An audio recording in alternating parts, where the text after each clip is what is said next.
Hi, I'm Chris Haigh and this is the Fiddle channel, and today I'm going to do an Irish hornpipe, the Boys of Blue Hill.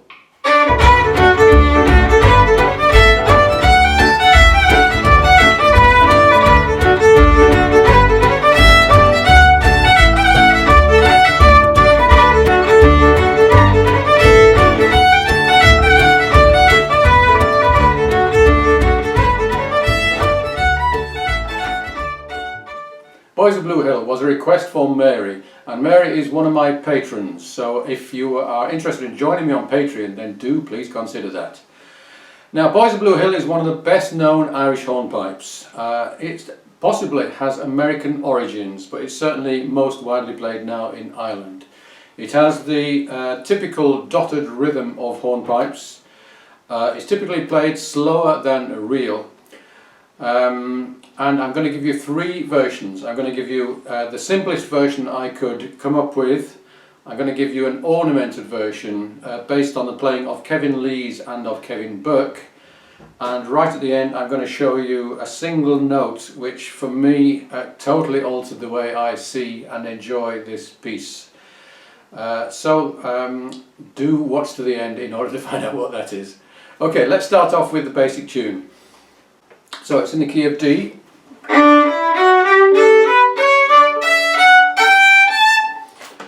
I think that's the highest note. So I'll go through it nice and slow and then we'll analyse it a little bit. 1, 2, 3.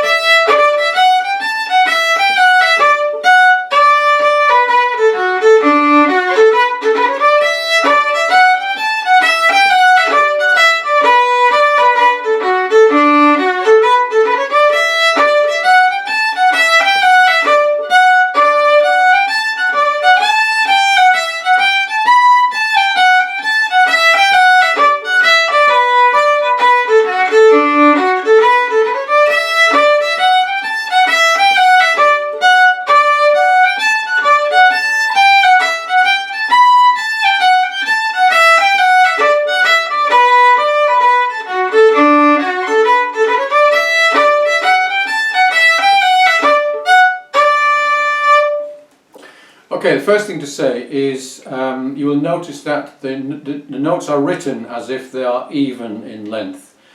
And this is always the case with a hornpipe. You could write it with a dot and then a semiquaver all the way through, but that would be much more difficult to read. So it's written as if it's straight, but you interpret that as being a dotted rhythm. There are quite a few triplets in this tune, as there are in many hornpipes. So, like that. You could slur those, and that's the easiest way to make it smooth and easy. But I prefer to do them as really short but separate bows. And you can alter this tune if you want by adding more triplets as a kind of an ornament. And I think there's a few more of these in the second version that I've got.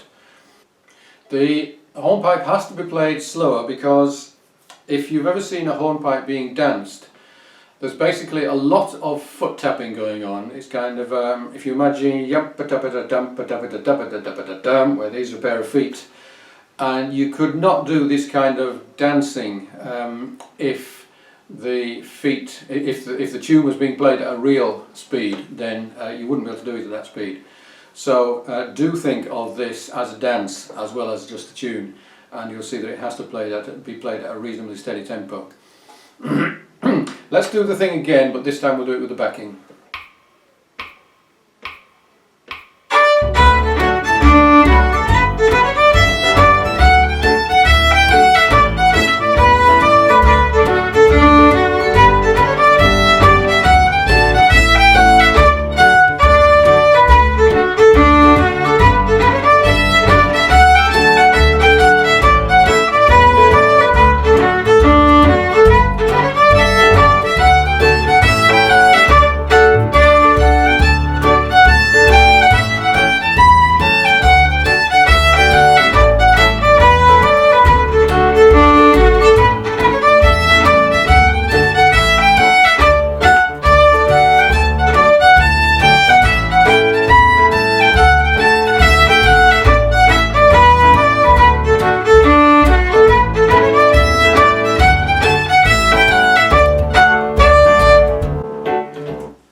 regards bowing, I haven't actually written any bows in, but what I tend to do in a tune like this is to do all separate,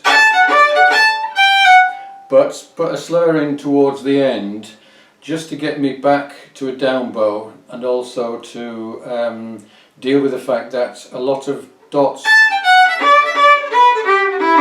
tends to move you from the heel towards the tip, and you don't want that to happen. So one or two slurs, usually towards the end of the bar, is what I go for.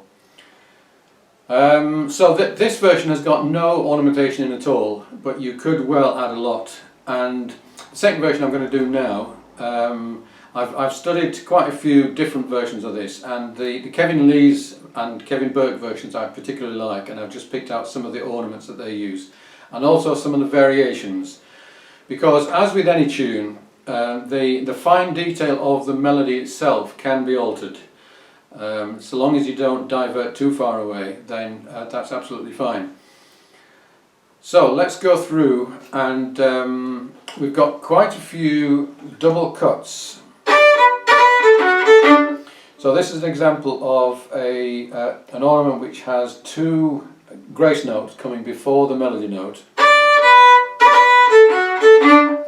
and you usually slur from the first grace note into the melody note. Here's another one.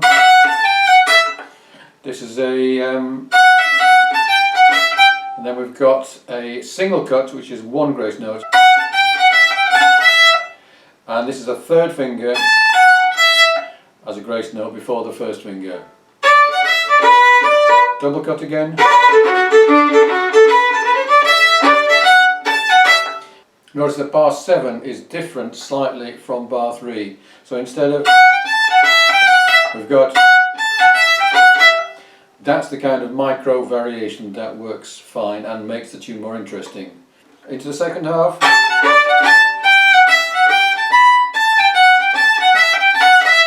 Here again a third finger cut.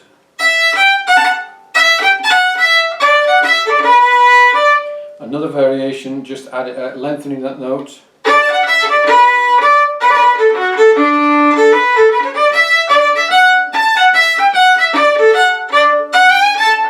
And that's another little variation. Instead of, we're going, or, so that could be played either as a triplet or a long note and then two shorts.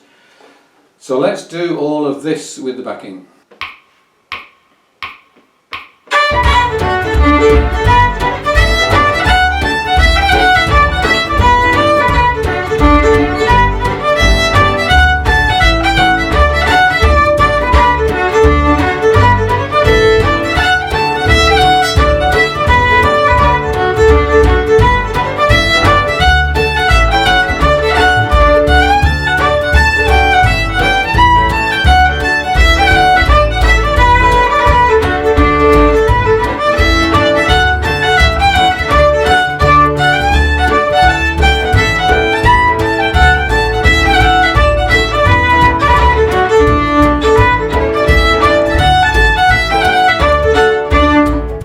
Now, I mentioned at the beginning an amazing discovery I made, and I read in the Fiddler magazine an article by someone in Ireland who I regret to say I've forgotten his name, but he wrote a piece about how one note could alter a tune irreparably, and the tune that he chose was Boys of Blue Hill, and this is a tune that, to be honest, I have played too many times. I play a lot with a guitarist, and this is one of his favourite tunes and one of my least favourite, until I read this piece which said change one note instead of. Now, how can one note make such a difference? To me, it's like being in a dark place and suddenly a shaft of light comes in, and every single time since I started doing this that I played that bar, and it comes quite a few times in the one tune, I always see that shaft of light and I always enjoy the tune far more.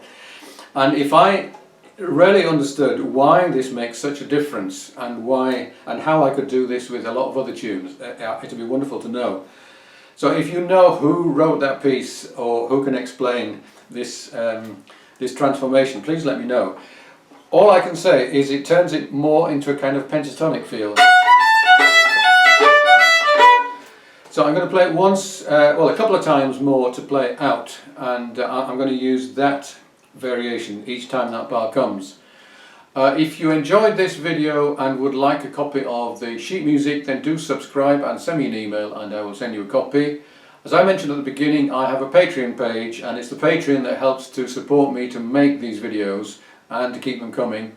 And there's lots of benefits you can get from there, including a single download of all of my PDFs from the previous videos. So do please have a look at that. I look forward to seeing you again soon.